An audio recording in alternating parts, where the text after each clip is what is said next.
How's it going, folks? Welcome back to the channel. That's not wood, I can hear you saying, but a couple of people in the comments wanted to see me make my new tool rest for the back end of the lathe, so that's what we're doing today. In the vise we have a 25mm or 1-inch bar of drive shaft steel. It's from an old machine that used to be up in the engine house. And that bit I'm cutting just there is 2 foot 2 inches long. And I have to apologise for the chipmunks in the background. I had the radio on while I was doing this, so you'll have to put up with that, I'm afraid.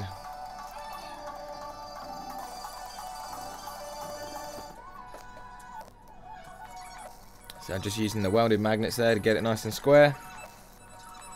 Putting my post on.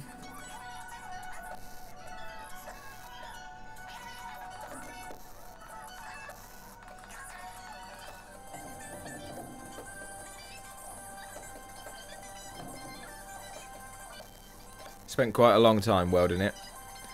I wanted it to be as strong as possible. Imagine when you're a foot out on the end of the bar, there's going to be a lot of stress on that weld area on the centre.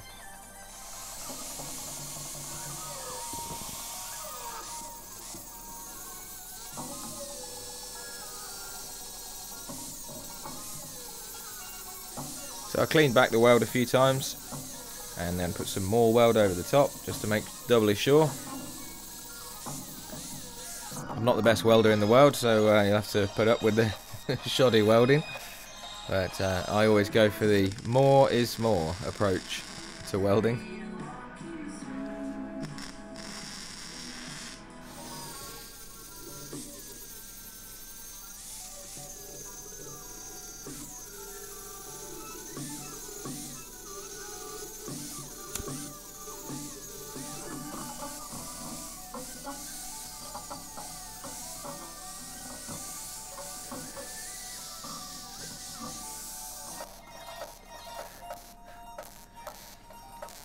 Right, so what I'm doing here, I don't actually have a vise up near the woodworking shop where my forge is. So I'm making a plate that holds the little vise I was using so that I can put it in my anvil,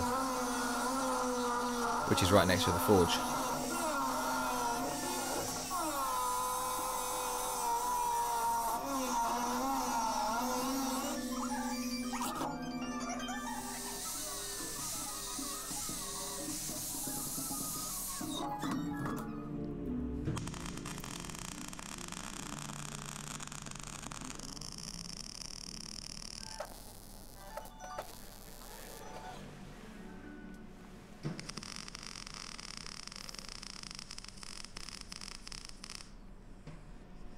Nice and strong.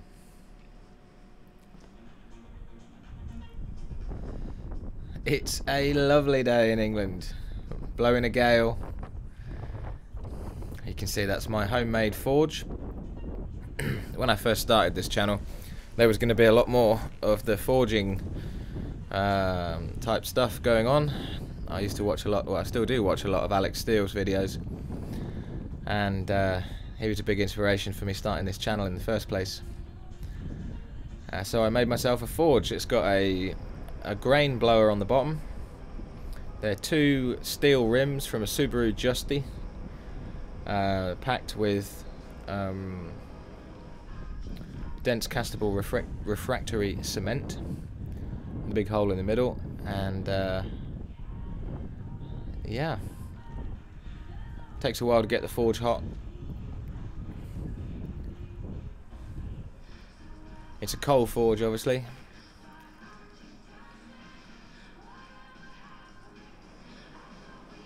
But when it gets going, it is very, very hot indeed.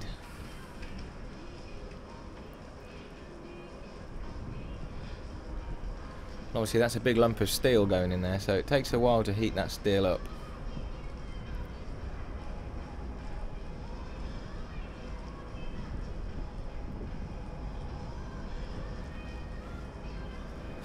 Yeah, I stopped doing the forging videos because the woodworking took off, and I'm not very good at forging, so you play to your strengths.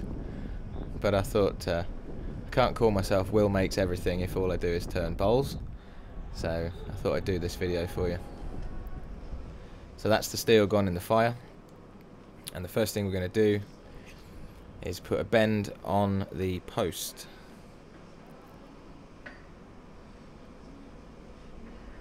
So I've got a big bar, a big tube with a inside diameter of 25mm.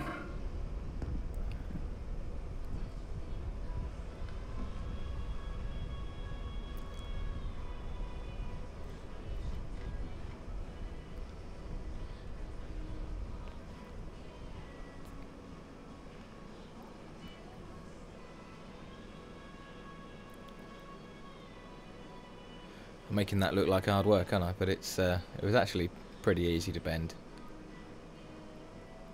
Just thought I'd take it nice and slow in case I ripped it or something.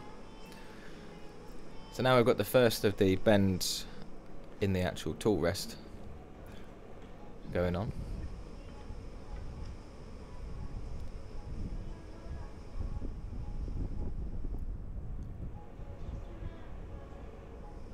It's lovely and warm in the sunshine today, but in the shade it was bloody cold.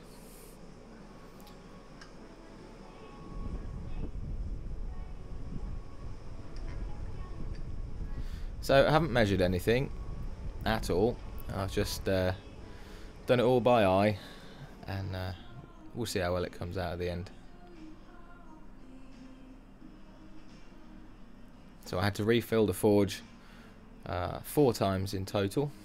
Every time I did a heat, it took about 3 or 4, 5 minutes to heat the steel, by which time there wasn't a lot of coal left in it. So 4 heats. Yeah, it looks pretty bent.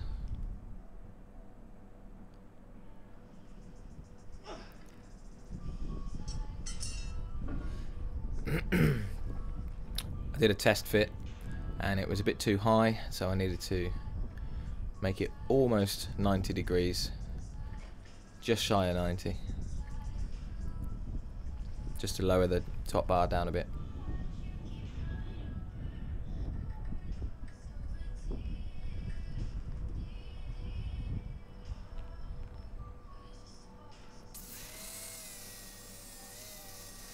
Alright, so we're at the back of the lathe, and I wasn't going to waste time polishing the whole bar up and make it mirror finish, so I just did the surface that the tool is actually going to sit on.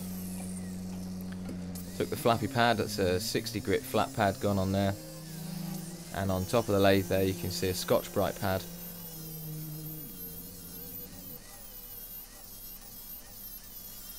So I've done that as well.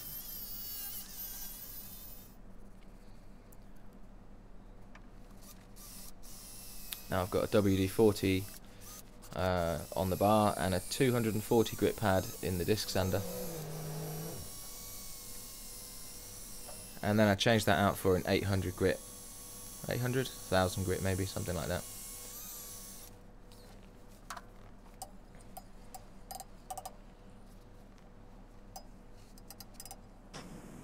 My dad gave me this bit of firewood, asked me if I could make something out of it, and I said probably.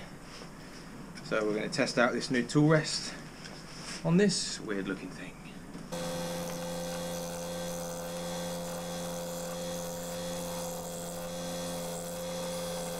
Right, so this isn't your normal turning video, this is just me smashing it out as quickly as possible, just testing the tool rest. You can see it's a hell of a lot closer to the piece than I was the other day. And I should be able to turn up to 24 inches and get around the outside of a 24-inch piece with that tool rest. So I'm not going to give you the commentary on this one. If you want to watch this little bit of wood being turned, that's completely up to you. But yeah, had a lot of fun today making that. So I'll leave you to it, and I'll see you tomorrow.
Well, it is what it is.